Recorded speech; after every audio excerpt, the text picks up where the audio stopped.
Hi. Yeah. How are you? Magandang hapon. Okay naman po sir. Thank you. Thank you, sir. Yeah. Yeah. Yes.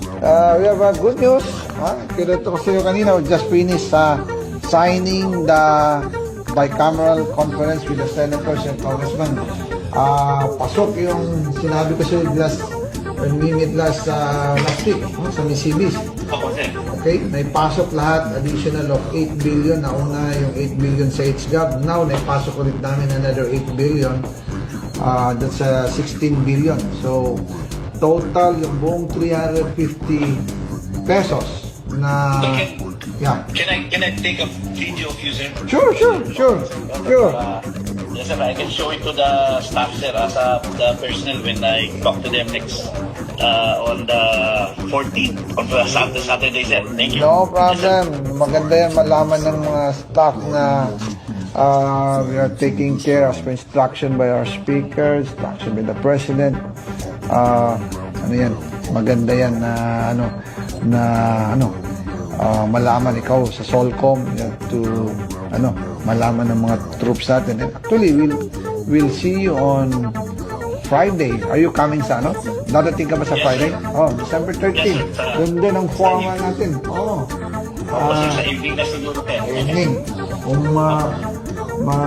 dadating si speaker. Speaker kami ulit ng dalawa. So, we'll inform you on that. So, hopefully, ma-approve na yun sa plenary for ratification yung pinirma ng BICAM. Sa Senate, they will also approve it also this afternoon. Para yung 7.5 na nare-receive ng TAPCO, magkakaroon sila more or less dagdag na 10,500. So, that's more than double of their salary. Yes, sir.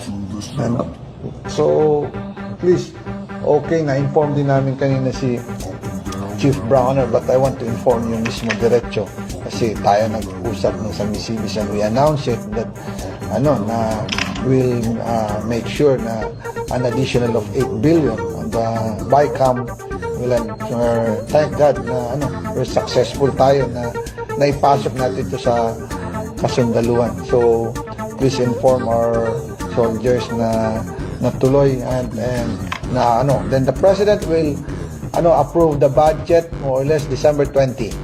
So once approve yan, starting next year, meron ng allocation ng ating mga kasundaluhan ng 350 pesos a day na subsistence allowance. Maraming salamat po, sir.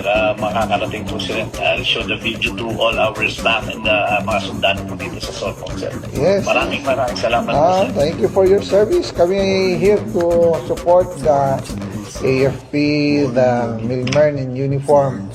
So, yung mga black propaganda dyan na we are close with the left, hindi totoo yan. Gawa-gawa nila yan para lang, alam mo na, yung mga budol-budol dyan.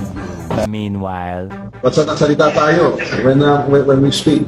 I as a speaker at the House, when we speak, we mean it and we will always deliver.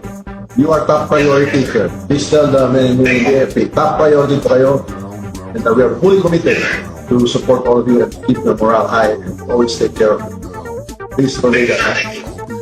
Mabuhay ang AFP. Mabuhay kayo lahat. Okay.